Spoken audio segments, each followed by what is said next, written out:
جناب امین اسلم، زرتاج گل اور ایکسلنسیز،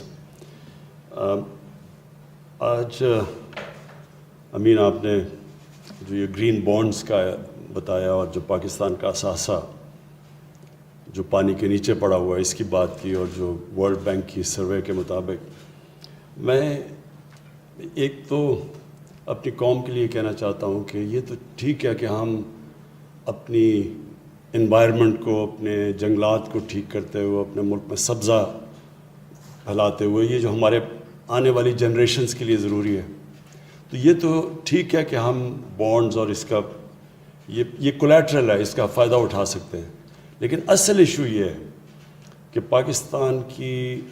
ضرورت ہے اس وقت کہ ہم ایک بڑی، یہ جو ہم نے 10 ارب درختوں کی جو ٹارگٹ اپنے آپ کو سیٹ کیا ہوا، اس پہ پہنچے. اور اس کی وجہ یہ ہے کہ ہمارے آنے والی جو نسلیں ہیں، اگر ہم نے ان کی فیوچر پروٹیکٹ کرنی ہے، اگر ہم نے ملک کو اپنی پوری کنٹریبیوشن کریں گلوبل وارمنگ سے بچانے کے لیے، جو اس وقت پاکستان کی ونربلٹی دنیا میں ٹاپ 10 ملکوں کے اندر ہے، یہ بہت ضروری ہے کہ ہم یہ ساری چیزیں جو نیشنل پارکس بڑھائیں، درخت اگائیں، اربن فارسٹری کریں جس طرح یہ میاواکی ہے. پھر یہ جو ابھی آپ نے جاپنیز ان کی اس کا کیا، اس نے کوئی میتھڈ بتائی ہوئی تھی، کوئی ٹرم کیا تھا، یہ جو ڈیزرٹ کے اندر یہ جو درخت اگانا، کبوکی، یہ جو ہے یہ اس سے ہمارا جو ٹارگٹ ہے ان ایریاز کے اندر، جو ہماری ڈیزرٹ بڑی پھیلتی جا رہی ہے، میں تو کئی دفعہ گیا ہوں یہ چولستان ڈیزرٹ میں، تو وہ بھی پھیلتی جا رہی ہے. تو اس کو روکنے کے لیے یہ ساری ٹیکنیکس ہمیں استعمال کرنی پڑیں گی. کئی ملک اس میں بہت آگے نکل چکے ہیں، جس میں چائنا نے ریسنٹلی بہت کام کیا، کیونکہ میں نے اٹینڈ کی تھی ان کی کانفرنس جو پریزیڈنٹ شی جن پنگ نے بیجنگ میں ہم سب کو بلایا تھا. پھر انہوں نے پورا ایک شہر بنایا ہوا ہے جو کہ گرین سٹی ہے، اس میں سب کچھ انوائرمنٹلی فرینڈلی بنایا، پورا کا پورا ایک شہر. تو یہ ہمیں ہمارے لیے بڑا فائدہ ہے کہ ہم نئی ٹیکنیک سے سیکھ سکتے ہیں.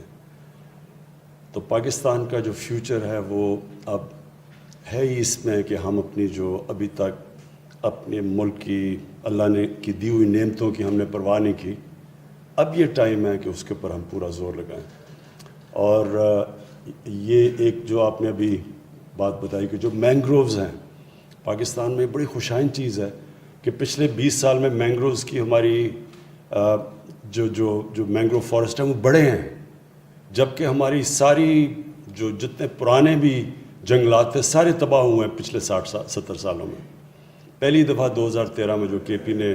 بلینٹری سونامی کی، وہ پہلی دفعہ کوشش کی گئی کہ واپس ہم اپنے جنگلات کو اگانا شروع کریں. اور اللہ کا شکر ہے کہ اب اتنی اویئرنیس آ گئی ہے ہمارے ملک میں، اسکولوں کے اندر خاص طور پہ میں دیکھ رہا ہوں کہ بچوں کے اندر اب یہ کانسیپٹ آ گیا. یہ مزید اور آگے ہم نے ان کو اویئرنیس بڑھانی ہے کہ سارے ہمارا ملک اس طرف لگے، اپنا مستقبل ٹھیک کرنے کے لیے، اپنے بچوں کے، اپنی آنے والی نسلوں کی زندگی بہتر کرنے کے لیے ہم یہ اس طرف جائیں. یہ جو بانڈ آپ نے نیچر بانڈز، گرین بانڈز اور یہ جو بلو، یہ بڑا اچھا کانسیپٹ ہے، کیونکہ ہم اس وقت دنیا ریئلائز کر رہی ہے کہ انہوں نے جس تیزی سے ایک گریڈ، ایک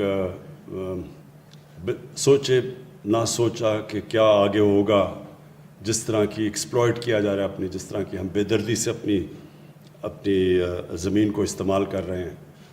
تو اس کے کانسیکوینسز تو ہونے ہی تھے. تو شکر ہے کہ پچھلے 10 سال میں اب اس کی اویئرنیس آئی اور یہ بڑھتی جا رہی ہے. پاکستان کا جو کنٹریبیوشن ہے یہ کاربن ایمیشنز میں وہ بہت ہی کم ہے، 1% سے بھی کم ہے.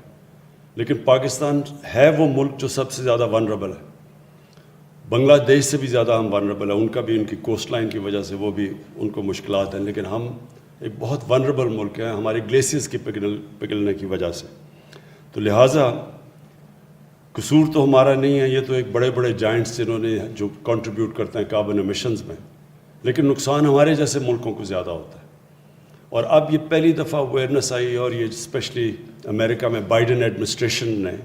انہوں نے پہلی دفعہ اس طرف سوچا ہے.